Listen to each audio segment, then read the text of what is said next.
SB 371 while Senator Barrow is heading to the table. Mr. Riley, if you could read that instrument into the record. Just a moment, please. Mr. Riley. Wow. Give me 1 second.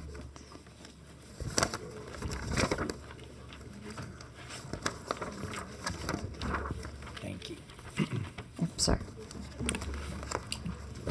Okay, members, this is Senate Bill 371. The bill deals with the sentencing of certain sex offenders to provide for administration of surgical castration of sex offenses when the victim is under the age of 13 at the time of the offense. Thank you. Thank you, Mr. Riley. Senator, on your bill. Thank you, Madam Chairwoman and committee members. Members, I bring Senate Bill 371 because of a multitude of reasons. And I have brought the bill before, and after a lot of pushback, and then we did a study resolution. And actually, in between that time, was about 2 years ago, I hesitated in bringing the bill because of some of the issues that were brought forward. But as time has continued to move forward, and I've continued to see these horrific cases where young people have been violated, sexually abused, and I know how their life is going to be changed forever, I decided to bring this bill back.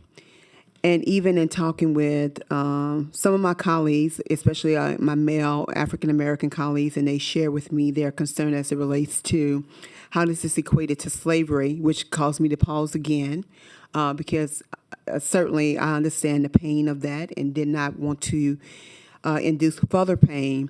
But at the end of the day that I decided to bring this bill on the floor, there was an article that was put out about a man who had raped and impregnated a juvenile that was 12. And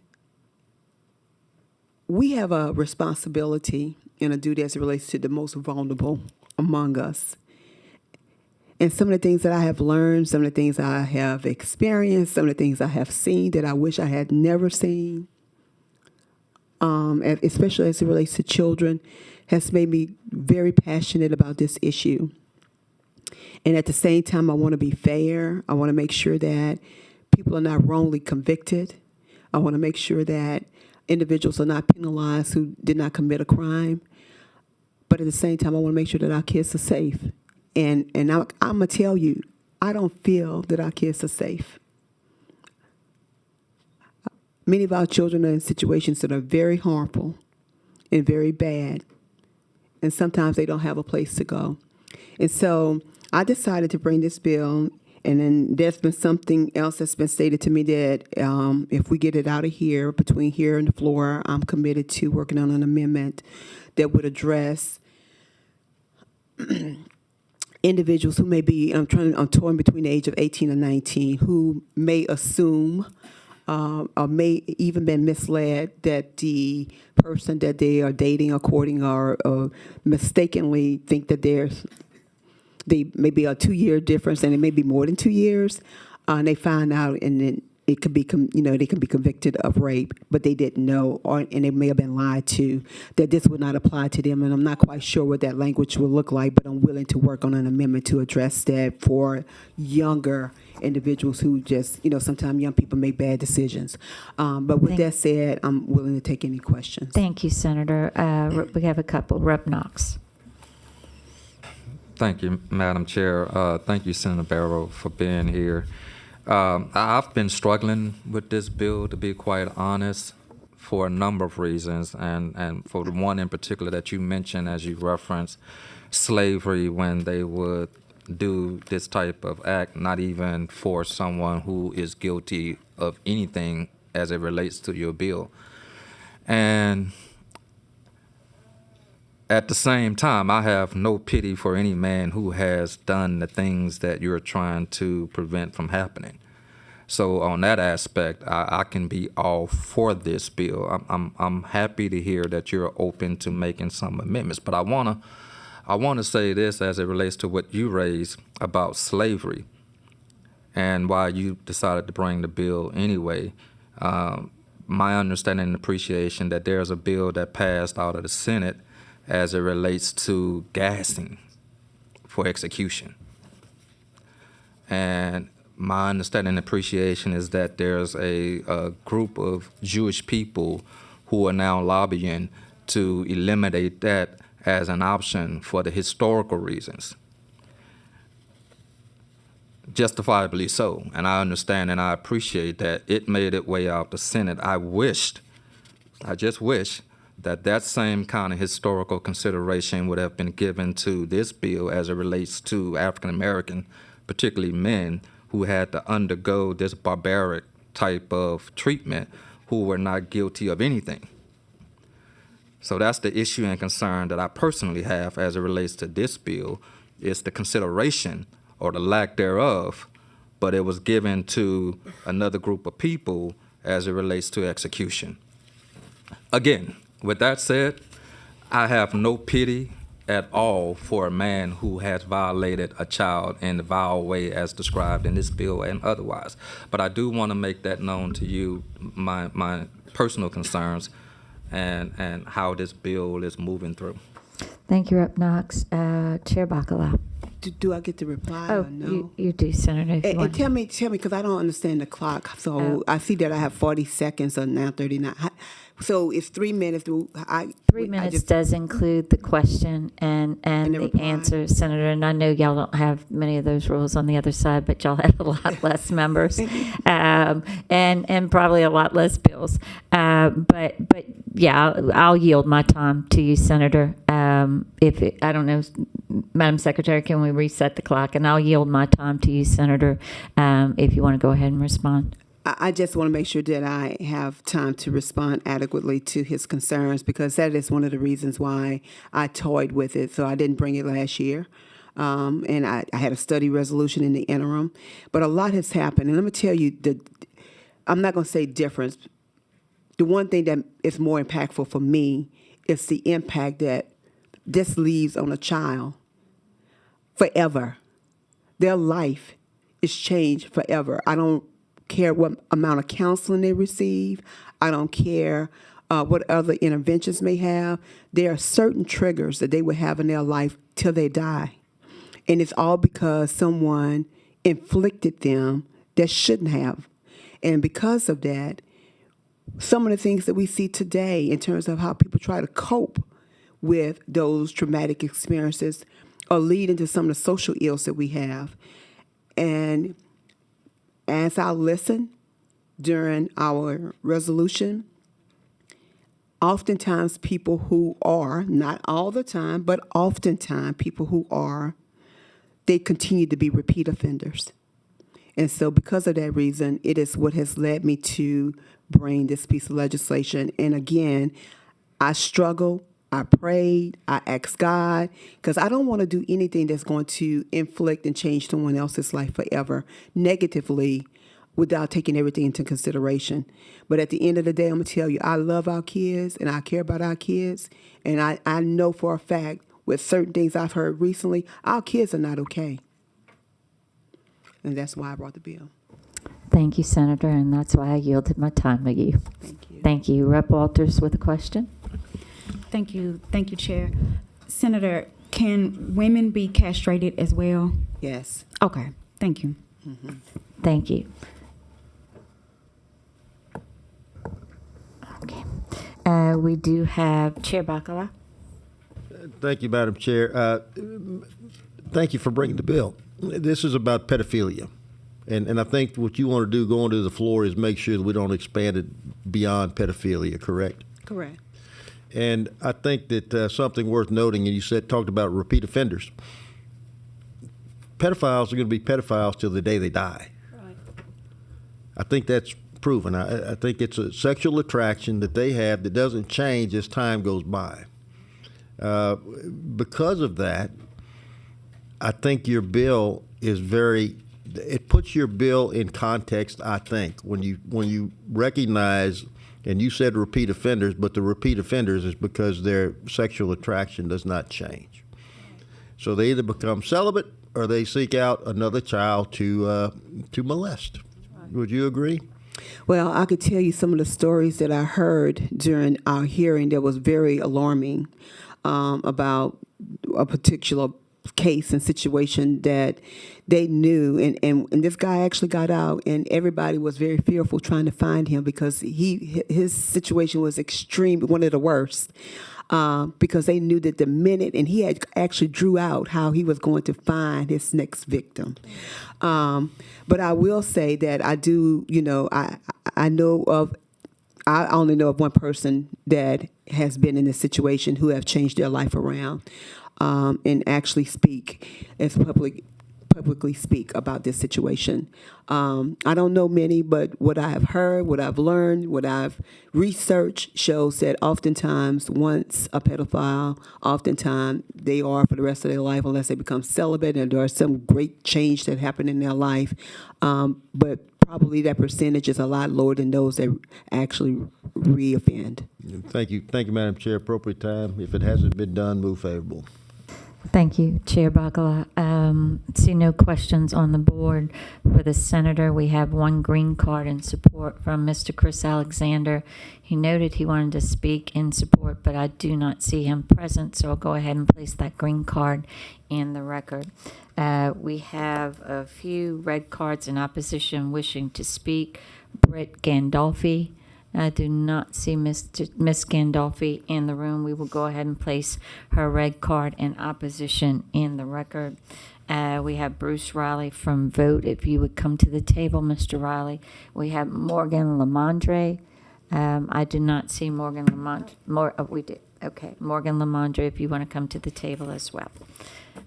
Thank you, Mr. Riley. Thank you, Madam Chair. Members of the committee, Bruce Riley of Vote. I agree with every sentiment that's been expressed in the committee here, and I do love the sponsor, Senator Barrow, and we agree 99% of the time. I just wanted to bring to your attention, 43.6, the part of the law just before this proposed part, allows for chemical castration under the law already. And if we believe castration works in some kind of way to reduce recidivism, that already is here. Our concern is we're going into the physical realm of mutilating somebody's body.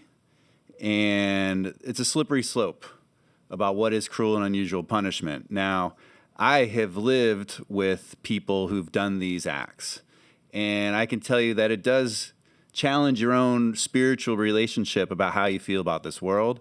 It challenges, your feeling about violence and whether violence is appropriate.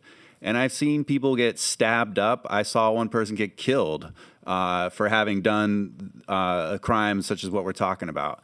I don't know a single person in prison who has not been physically mutilated multiple times, who has sexually assaulted somebody under 13. Every single person that I know who's gone to prison, and I'm sure it's very similar in prisons around the country.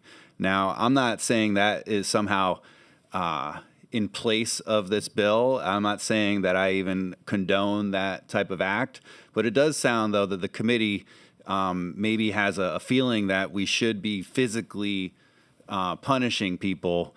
And I'm just saying that's a very human emotion. We can just say it. I mean, if we're willing to kill somebody for an action, we're definitely willing to stab them, and take out their eye or something, right? And that's what happens.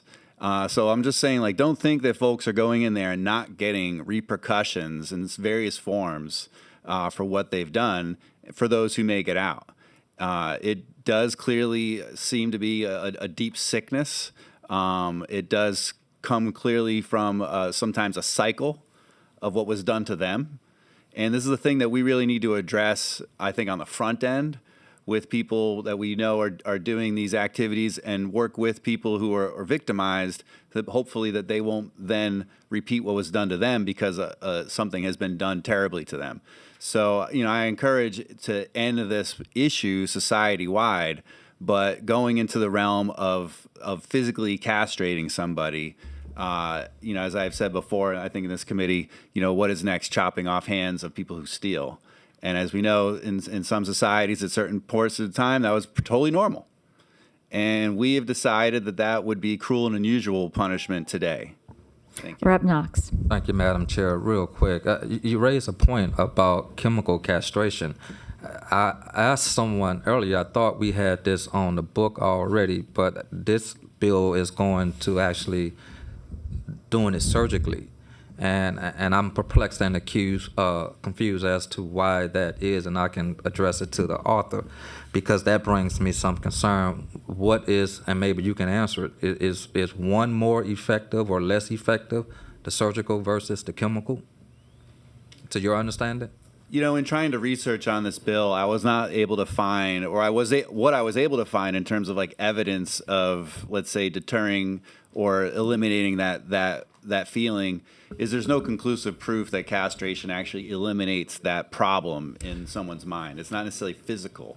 And so they're still able to do terrible things. And so if it makes you feel good, well, then it's having an impact. But it's not necessarily having an impact on the long-term criminal proclivities of the person. Yeah, I get that, and it would make me feel good, to be quite honest about it, and I'm sure it would make the victim feel good, because for me, and I've been consistent and on the record about, I have no care for anyone who violates a child, irrespective of my personal concerns about the historical implications of this as it relates to African American men.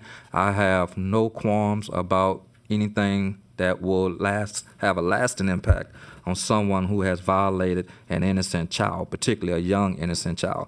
So for that point, I can support the bill, but I am curious about why is it surgical as opposed to chemical, and I understand and appreciate that may not be something you can address, but I would want to ask the author that. What I can appreciate about the bill, however, it does leave open that if the incarcerated person or whomever doesn't want to comply with it, they can opt to do additional prison time. That's my understanding of this bill. Do you have a appreciation or understanding about that? I saw that, and the surgical castration and the chemical castration. People currently in the chemical can actually volunteer to do surgical. I think that just happened in a case just this past week where someone took a plea bargain, and that was part of the plea. And so I can understand where someone is maybe trying to fix themselves and they think this is going to do it. They can be encouraged to do it. I just, one remark I'd like to make about violence is sometimes, in the abstract, we may all agree such and such should be done to this person for that and that. But then when someone actually does it, they get held liable for it and they're doing a lifetime in prison or something. So I just feel we need to be kind of consistent about what we think is appropriate for people to do to other people, because I've seen people that are doing life sentences in prison to do something that probably all of you just over a casual drink would be like, I would do the same thing. And you also be doing life in prison. Thank you. And no further questions from Mr. Riley. Morgan Lamondre. Hi, I'm Morgan Lamondre, and I work for STAR, which stands for Sexual Trauma Awareness and Response, and we support survivors of sexual trauma. We provide free and confidential services to survivors in 15 parishes across central and southeast Louisiana. And, just 3 points I want to make about this bill. We are against all forms of sexual violence, and this particular bill is condoning sexual violence because there is chemical castration, which does not involve the non-consensual touching of somebody's genitals, but that's exactly what this is. This is somebody non-consensually cutting off somebody's testicles. And I know that we keep saying, can there be a castration for women? Yes, I think the medical way of castrating a woman is removing their ovaries, which is not directly tied to any sort of pleasure or sexual desire. The appropriate way, I think, in that sense would be female genital mutilation to be able to accomplish that. And that was the second point I wanted to make. And then just a final point is that also we're mandating doctors to do this, right? We're mandating doctors to do this. I don't know what sort of, issues that'll bring up for doctors who are working for DOC, who honestly, if somebody does not consent to this, we would support this if it said with the consent of the person in Livingston Parish that just opted into this. That's perfectly fine. But to answer the question directly about whether or not there's proof, there's absolutely proof that surgical castration is more effective, right? Because chemical castration, is temporary. So I'm not going to try to minimize the ultimate issue in that surgical castration does, in fact, have a more permanent and lasting effect. But I think that in the end, we are saying in law that sexual violence is okay by punishing people who have committed sexual violence. And I understand that there's some philosophical differences about that issue. That's not to minimize other people's views, because I think that there are some survivors who, once they've experienced this, they have that innate desire for revenge and to be able to sort of, I could see that. We support survivors no matter what, but we cannot support legislation that does allow a judge discretion to do this. So for all those reasons, we are opposed. We love Senator Barrow. She has been a champion for us, and it has nothing to do with that. But ultimately, we can't support a bill that does put a form of sexual violence in law. Thank you. Rep. Knox. Thank you, Madam Chair, and I'll be real quick. Ma'am, I'm sorry, I always forget your name, ma'am. My apologies. What's your name again? Morgan Lamondre? Yes, ma'am. You mentioned that you probably could be for it if it had the consent. As I interpret the bill, there's a implied consent in the fact that either they're going to go through the procedure or they're going to not comply and do additional prison time. Does that not set with you? Because it does for me. I think that, to use sort of, I guess, an analogy, there's that coercive feeling, right? That's not true consent. Just like for, I think, some of the bills that have passed through the legislature dealing with vaccines, like if you're going to lose your job, is it truly consent? That's not consent to me. I understand and I appreciate that. My position would be they should be in jail anyway. I think ultimately that's the biggest point, right? We supported a bill earlier that was heard today about extending the sentence or the minimum for molestation of a juvenile. If we truly believe that somebody is capable of doing this, why are we letting them out? Why? I mean, I think that is a real concern. Is that why? Because I think ultimately, for people who we teach people all the time that rape and sexual violence is not about sex. It's about power and control. And those individuals, to get their power and control, can still do other things to commit sexual violence, regardless of if you remove their testicles. Well, you made the point from me, and why are we letting them out in the first place? So we can agree on that, and we can disagree on the method in which we keep them in. Unfortunately, again, I've wrestled with this. I see that component of the bill gives an option. I heard and received you say that that may be perceived as coercion, but to the point that you just made, why are we letting them out in the first place? That's where I stand on that point. And this is something that I'm still struggling with, but again, I have no pity for the person who committed the crime. And I will say, if I can quickly respond, I know this is your time, but some of the things that the chair, I think you've mentioned too, like truth in sentencing things. I think a lot of maybe this has to do with things that have happened in the past, that people have thought that there was a minimum sentence that somebody was supposed to have, and then they were in prison, they didn't get any kind of sex offender treatment, and then they were let out and they did reoffend. I think that that is valid, that there are these issues that have happened where people were let out and we actually didn't think that they should have been, because this time that they were sentenced with should have been longer. So Thank you, ma'am. We have no more cards in opposition wishing to speak. Senator, if you want to come to the table, I will read the cards in opposition in the record. Tom Costanza from the Conference of Catholic Bishops is in opposition. Elizabeth Powers, Esther DeVong, Michelle Ehrenberg, Angela Adkins, Olivia Proctor, Peyton Rose Michelle, Sarah Whittington, Jennifer Amenti, Keely Lewis, E.L. Soyjak, Geraldine Watkins, Abigail Shirk, Emily Cohen, Anisha Shetty, Elka Afino, Sophia Lafayette, Melissa Flornay, Nanette Ballinger, Vanette Mulder, Anika Vanderspeck, Marianne Mushat, Lindsay Garcia, Trevor Carlisle apparently opposes it so much he filled in 2 cards. Ronald Marshall, Cleveland, Alfred, and Chico Yancey. Senator, thank you. If you want to close on your bill. Thank you so very much. And interestingly enough, a lot of these people the cards that you read in opposition, a lot of those folks, we have been friends for a very long time. So it lets you know that you don't always agree, even with people that you may know very well. And I know one thing I always used to say, my husband and I used to have sometimes knock down, drag out conversations about what he believed and what I believe. But at the end of the day, one of the things that really stood out to me that was stated was mutilating somebody's body. And I thought about, how about mutilating somebody's spirit, their mental health, their well-being? Because I can assure you that when a person goes through that type of trauma, their life is never the same. And I can also assure you that I know, because I just recently read a report that made me absolutely sick.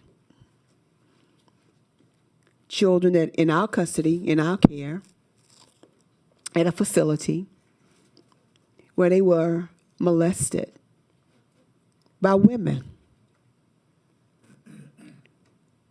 12 years old. Is that okay? I don't care what explanation we give in terms of what happens to them when they are incarcerated. That does not change the impact that they have made to somebody else's life. And so my hope is that through this, that they will not be able to offend anybody else. And then if it is a cycle, that cycle is then broken because they are no longer an offender. And with that, I am going to ask for your favorable passage of this bill. Thank you, Senator. We have a motion by Chair Bacala to report SB 371 favorably. Do we have any objections? Hearing no objections, Senate Bill 371 is reported favorably. Thank you, Thank you very Senator. much, and thank y'all for your patience today. Thank you.